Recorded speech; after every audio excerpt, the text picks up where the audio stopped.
Ah, there she is. There's our girl, world's first when we produced her. It's about 2 years ago. Orange Dream Ultraglow Pied. So that's Orange Dream, Ultramel, Hypo, Pied. What's up, snake fans? Dave Palumbo here for Muscle Serpents Daily. Today we had a lot of ball python locks. Pablo was pulling males out because we're going to feed tomorrow. And there was a bunch of males we couldn't pull out because they were locked with females. So the breeding season rages on. We just when you thought we were starting to get eggs, we're still getting breeding. So that's good news. You know, especially some of the new breedings that we set up. Like I bet the last 2 weeks, Pablo and I kind of went through the entire collection. We looked at some of the younger ones that we were deciding on whether we were going to breed them or not. And the ones that we put males in with them seemed to be locked. So we made some good decisions. And that's always fun. We'll take a look at those. We'll take a look at some boas possibly. And you never know what else might strike my fancy. Let's go into the snake room. Jed, are you playing with the peacocks? Are you chasing the peacocks? You're chasing the peacocks. My pied peacocks. They were like right by my garage here, as they always are. And Jedi went after them. Right, Jed? That's what I do. He's like, I chase the birds.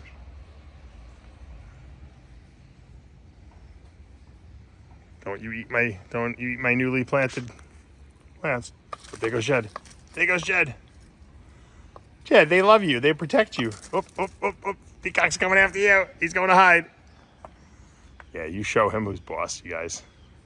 Don't let him bully you. Do not let Jedi bully you. See what happens to the bullies? They hide. All right, a little black dragon water monitor training. Pablo gave her a new bowl of water. She's like, I really want to play with Dave, but you know what? I'd rather just go play in the water bowl. I'd rather get wet. She loves that. I've never seen. She really loves that water bowl. It's a little cold though. I don't. Yeah, but here she comes. Yeah, I don't think you gave her warm enough water. That's the problem. Let's see if she stays on my shoulder. Now she's lifting elsewhere. But let's see. Come on. I'll let her go Come on, big girl. elsewhere. Come on, big girl. Don't go into my head. Here, come on. Ooh, that hurts my neck.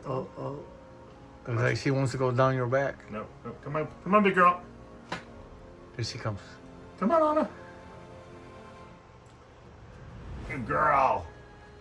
That's a good girl. You would think that we worked for 6 months with her training her to do the loop. She taught herself. I could take no credit for that whatsoever. Ah, that's a nice little ball python lock. Today, for some reason, we have a lot of locks. Pablo's noticed. This is our Orange Dream Red Stripe, Yellow Belly, Enchi female that's locked with a super high intensity Orange Dream Enchi Freeway. Wow, that's a mouthful.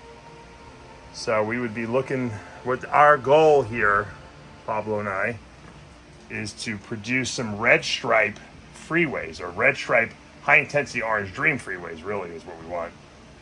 And we got a shot at it. So this girl's definitely big enough. This is the first year we've been breeding her. She's a 20, so she's about 2.5 years old. Oh, actually she's 3.5 years old. Or 3 years, but no, yeah, 2.5. She was a good eater though. Look at that. That's a textbook lock right there. Ah, there's another really nice lock for us. That's a Mandarin female that we're breeding to a GHI Mojave Pastel Clown. So we want to make some more Mandarin head clown stuff. And we have a bunch from this past year, but I want more. more. So, good lock. That male's a really good breeding male. I got him from my friend Adam Wilkes years ago. And he's produced every year. He sires many clutches. Look at that. Textbook. Ah, another beautiful lock. That's a pied female we have. She's a big girl. I thought she was going to go last year. I think did we breed her this? I think this is the same breeding we're repeating. Yeah, we're repeating the same one. Orange Dream, Enchi,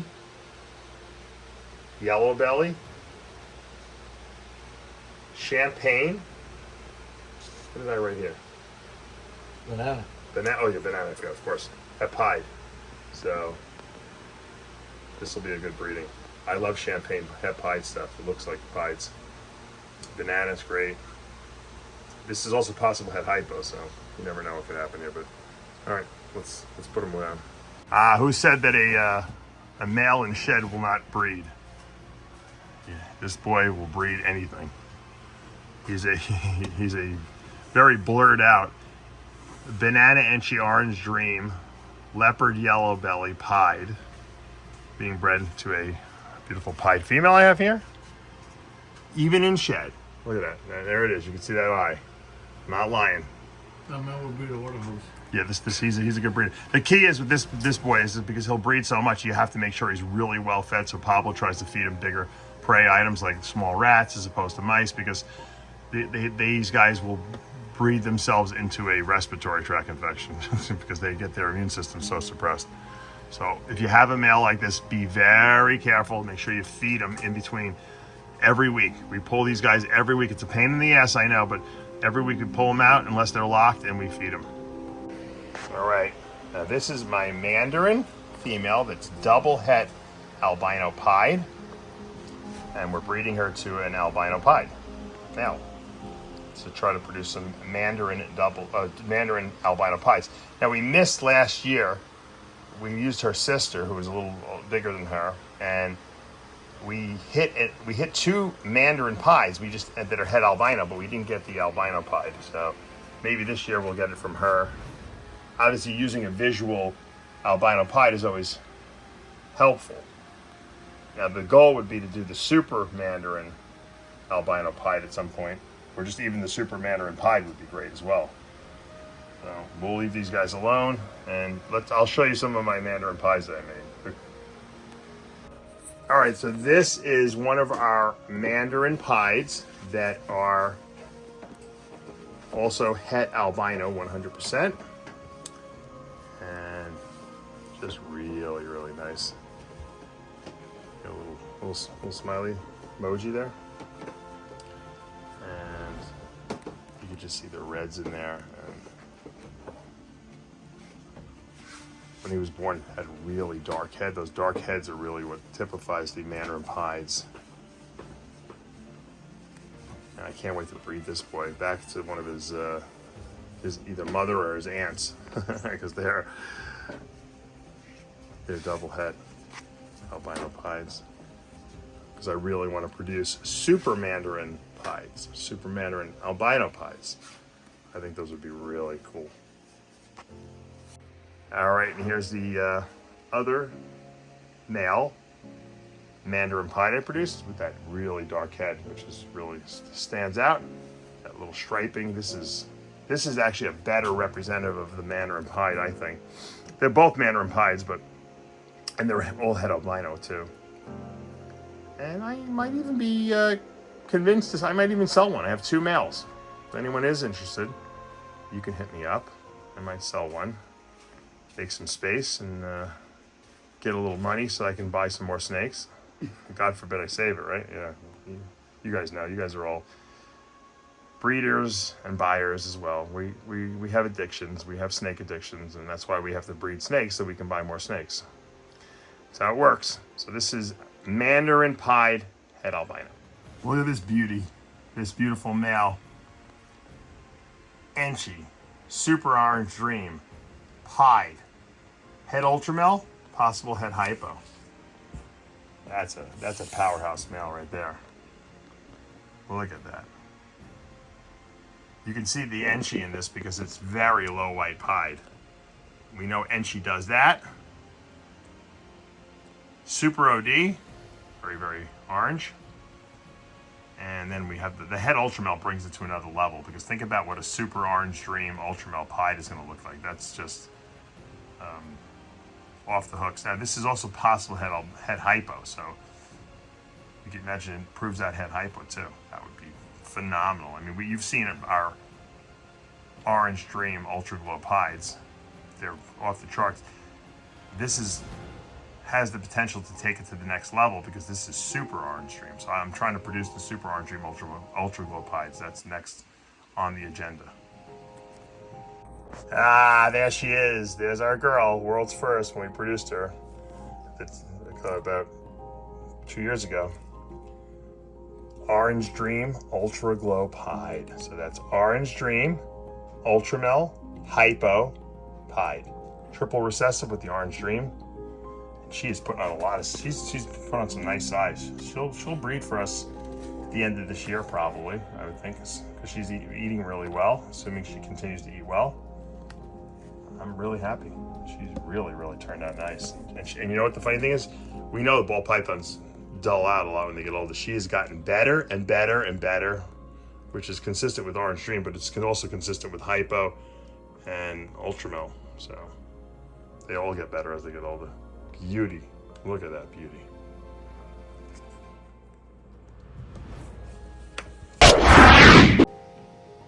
All right. There's a little baby Arus.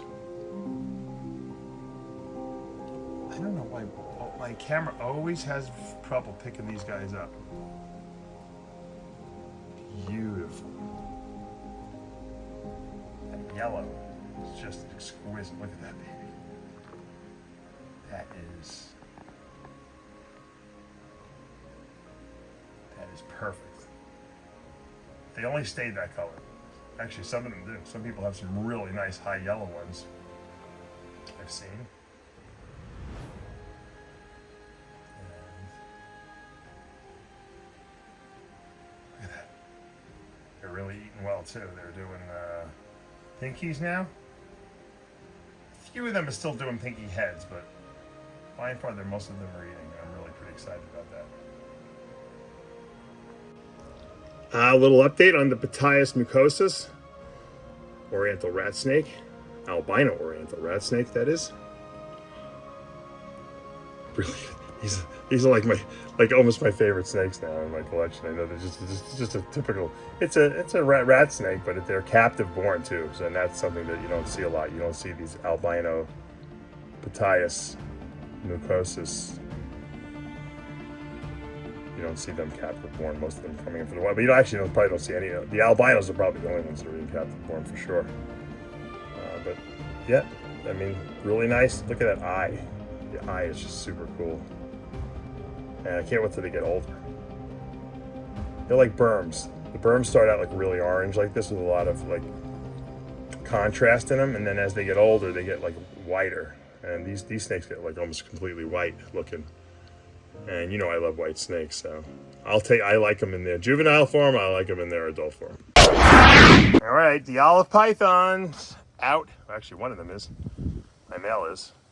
Getting a little sun, look at him. He's literally has his head arched up there so he can capture the sunlight. And taking some UV rays there. Very cool. They're loving it. Probably getting ready to go pick up some rats from our guy Matt. We'll load the car up. These guys, I'm surprised these guys are not coming out. Their cage doesn't really get a lot of sunlight here, unfortunately. They're in the hide box still. And where are these guys? And there's my Bredli pythons, all wrapped up, sitting in the hide box, but they know that little spot in the hide box gets a nice little bit of sunshine. So the cage is kind of like shaded, but for some reason the sun, because it's up high, will hit the hide box, and they're right there getting their UV rays. And look how red that hypo male is. He really looks really red today in that sun. I gotta believe that the UV light is good for them. You know, we don't give our snakes UV light because they'll breed and they'll survive and do well without it, but I bet you it's good for them. It's gotta be. It's gotta be important. So if I can keep some snakes outside and they can get them some UV light, all the better. All right, guys, that's gonna do it for today here at Palumbo's Pythons and Boas. Had some cool ball python locks. Should get some interesting babies later this year. Some eggs first, then babies, of course. Assuming everything goes as planned, which it never does. We have some really cool, those green tree pythons are really starting to put on some little bit of size. They're eating their pinkies, getting bigger and bigger. I can't wait to start showing you in another 10 or 11 months when they start changing and turning green, going through that ontogenetic color change that green tree pythons do go through. So they'll turn from that beautiful yellow that they are right now, they're gonna start getting green and blues in them, usually arus, that's the locality that these green tree pythons are. They're pure arus. They get blue in them, which is kind of cool. So they're gonna get green with some blue in them, and that's always exciting. And we got a little further training in the Black Dragon water monitor training program that we got her in. She does laps around my shoulder. So far, we've been doing that almost every day. She's done it, and she goes around the shoulder and back into the cage. And I'm waiting for the day she's like, you know what? I don't want to go back in the cage, and she lets me walk around with her. But that's going to take trust, and that has to be earned. And so little by little, I'll keep working with her. And I'll say one thing: she's not nasty. She doesn't bite. She'll whip the tail every once in a while, or give a little air puff and huff. But so far, she's been doing really good. She's actually doing better than my other two water monitors, believe it or not. So she's more social. And I've worked with her only like a couple weeks now. But maybe because they're older, they're a little bit more mature. That's a definite possibility. Tomorrow, we'll be feeding. So we'll see what we got. Maybe I'll show you some feeding videos. I don't really do that many feeding videos, but I might show you because we got now that the March is here, essentially, we're starting to feed a lot of the boas that we were not feeding because we usually put them on a food restriction for like 8 to 10 weeks while they're in breeding season. And then, now is the time when they're going to start ovulating. So you want to start offering them food so that we can kind of kick them into ovulation and give them that extra energy they might need to make those babies. But I like to, look, some people feed throughout the entire year. I like to do the food restriction like Vin Russo does, because I feel like it's one of the triggers that triggers breeding behavior, and it seems to work for me. So I always tell people, if it works, don't change it. If it ain't broke, don't fix it, right? That's what they always say. All right, guys, if you enjoy these videos, show me the love. Hit that subscribe button, turn on those notifications, hit that like button. I'll see you back tomorrow morning.